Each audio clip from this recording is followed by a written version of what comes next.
Hello बच्चों, on top classes में आप लोगों का स्वागत है। जो छात्र बोर्ड एग्ज़ाम 2027 की तैयारी करने वाले हैं तो इस चैनल को सब्सक्राइब कर लीजिए।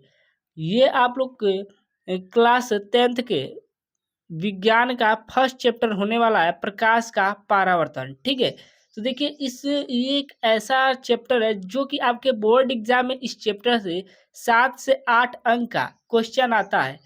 तो पूरे बेसिक के साथ हम लोग एक एक टॉपिक को पढ़ते चलेंगे। ठीक है, तो आज के इस सेशन में हम लोग पढ़ेंगे प्रकाश क्या है, प्रकाश के गुण। ठीक है, यहाँ पर देखिए मैं लेकर आया हूँ क्या क्या आज पढ़ेंगे। तो देखिए ये हम आज पढ़ेंगे कि प्रकाश एवं प्रकाश के गुण। ठीक है, तो देखिए दूसरा टॉपिक पढ़ेंगे प्रकाश का परावर्तन एवं नियम। ठीक है, ये दोनों एक ऐसे टॉपिक हैं जो कि ये हर साल आपके बोर्ड एग्जाम जो ये आते हैं। ठीक है, यानी कि ये 5 से 6 अंक में ये क्वेश्चन आते हैं। ठीक है, तो चलिए समझते हैं प्रकाश है क्या। ठीक है, तो देखिए पहले हम इसका डिफिनेशन देख लेते हैं।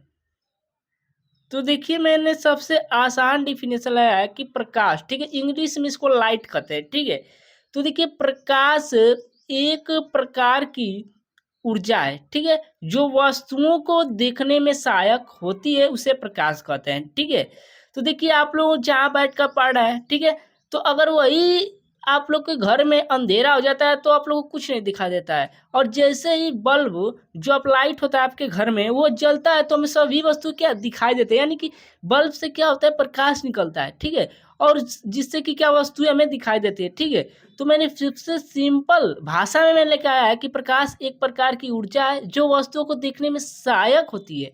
ठीक है, प्रकाश को देखा नहीं जा सकता है, ऐसे भी आप लोग लिख सकते हैं। ठीक है, या उसे प्रकाश कहते हैं, आप लोग बस इतना लिख दीजिए। ठीक है, कि प्रकाश एक प्रकार की ऊर्जा है जो वस्तुओं को देखने में सहायक होती है, उससे प्रकाश कहते हैं। ठीक है, बस सिंपल ऐसे ही आप लोग लिख देंगे। ठीक है, तो देखते हैं प्रकाश के गुण है क्या।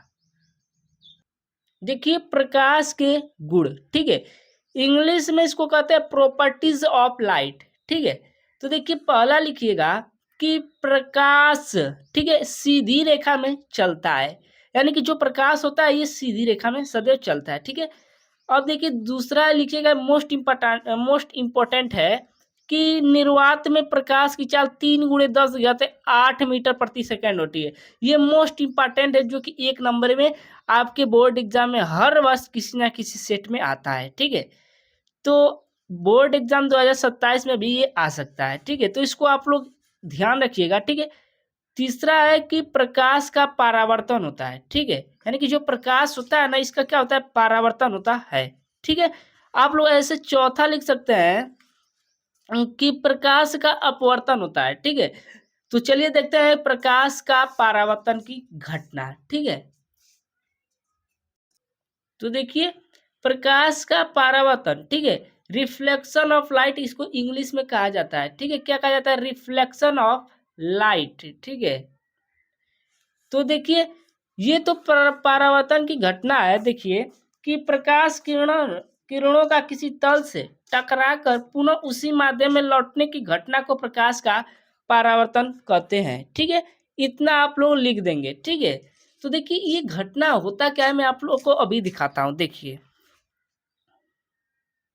तो देखो बच्चों ये प्रकाश के नियम देखिए, मान लीजिए मान लीजिए यहाँ पर कोई दर्पण है। ठीक है, मान लीजिए यहाँ पर क्या है, कोई दर्पण है। ठीक है, जिसके पीछे इस तरह से कलाई की गई है। ठीक है, इस तरह से इसके पीछे कलाई की गई है। ठीक है, यानी कि मान लीजिए क्या है, कोई दर्पण है जिसके पीछे ऐसे कलाई की गई है। ठीक है, और यहाँ से कहीं से प्रकाश किरण कोई आ रही है। ठीक है, मान लीजिए यहाँ से कोई प्रकाश किरण ऐसे आ रही है। ठीक है, तो ये जो प्रकाश किरण है, ठीक है, ये जो प्रकाश किरण इधर से आ रही है ना, ये जो प्रकाश किरण इधर से आ रही है इसको बाबू कहते हैं हम लोग आपतित किरण। ठीक है, क्या कहते हैं, आपतित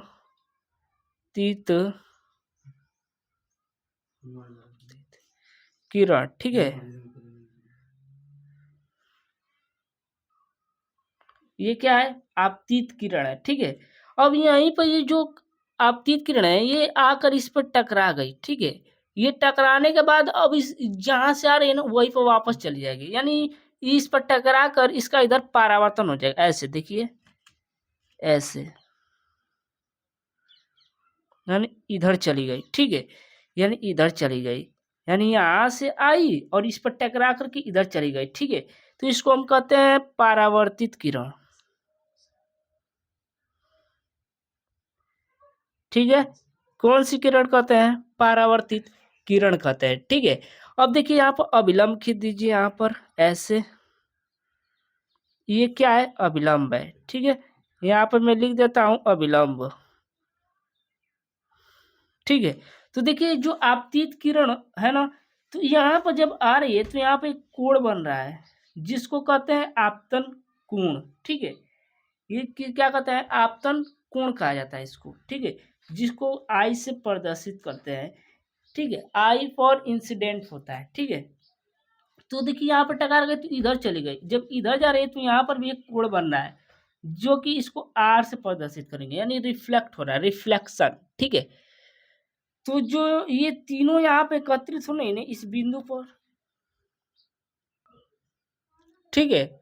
तो ये इधर जा रही है तो यहाँ पे कोण बनना है जिसको आर से प्रदर्शित करेंगे, यानी परावर्तन कोण यहाँ बनेगा, ठीक है। ये कोण आई का यहाँ पर लिख लीजिए, कोण आई है अपवर्तन कोण, सॉरी आपतन कोण, ठीक है।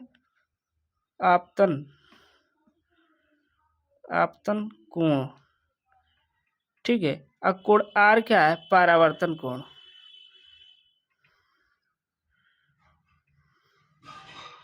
परावर्तन कोण है, ठीक है। इतनी बात समझ में आ गई होगी, ठीक है। तो मुझे आशा है कि आप लोग को ये परावर्तन के नियम समझ में आ गया होगा, ठीक है। कि देखिए मैं आप लोग को फिर से यहाँ पर बता देता हूँ कि मान लीजिए कोई प्रकाश किरण है, ठीक है। ये प्रकाश किरण आई और इस पर टकरा करके, ठीक है, इसका क्या होगा? इधर परावर्तन हो गया, ठीक है। परावर्तन के बाद क्या हुआ? यानी कि इधर से प्रकाश किरण आ रही है, इस पर टकरा कर फिर इधर चली गई, ठीक है। यानी कि मान लीजिए कि यहाँ पर देखिए मैंने अभी इसी को तो बताया है, यहाँ पर देखिए कि प्रकाश किरणों का किसी तल से टकराकर, ठीक है, पुनः उसी माध्यम में लौटने की घटना को प्रकाश का परावर्तन कहते हैं, ठीक है। तो यही परावर्तन की घटना है, ठीक है। तो देखिए परावर्तन के नियम, देखिए परावर्तन के दो नियम है, ठीक है। तो देखिए फर्स्ट नियम में देखिए यहाँ से ही बताता हूँ, ठीक है। फर्स्ट नियम यही है कि आपतित किरण, ठीक है। फिर इधर से लिख बोलिएगा परावर्तित किरण, ठीक है। और ये आपतन बिंदु है, यहाँ पर ये क्या है? आपतन बिंदु, ठीक है। आपतन बिंदु पर अभिलंब, तीनों एक ही तल पर होता है, ठीक है। तो यही फर्स्ट नियम है कि आपतित किरण, परावर्तित किरण और आपतन बिंदु पर अभिलंब तीनों एक ही तल में होते हैं, ठीक है। इतना आप लोग लिख दीजिएगा, ठीक है। अब दूसरा नियम यहाँ पर क्या आता है, देख लीजिए आप लोग, देखिए ये जो कोण आई है ना, ये जो कोण आई है ये कोण आर के बराबर होता है, यानी कोण आई बराबर कोण आर, ठीक है। तो यहाँ पर आप लिख सकते हैं कि आपतन कोण सदैव परावर्तन कोण के बराबर होता है, ठीक है। कोण आई बराबर कोण आर, ठीक है। इतनी बात समझ में आ गई होगी, ठीक है। तो दूसरा आप लोग देख लीजिए, लिख लीजिए। तो यहाँ पर नोट कर लीजिए कि आपतन कोण सदैव परावर्तन कोण के बराबर होता है, अर्थात कोण आई बराबर कोण आर, ठीक है।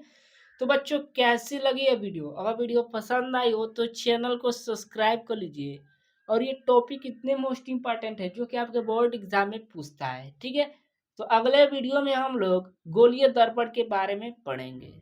तो मिलते हैं अगले वीडियो में, तब तक के लिए धन्यवाद।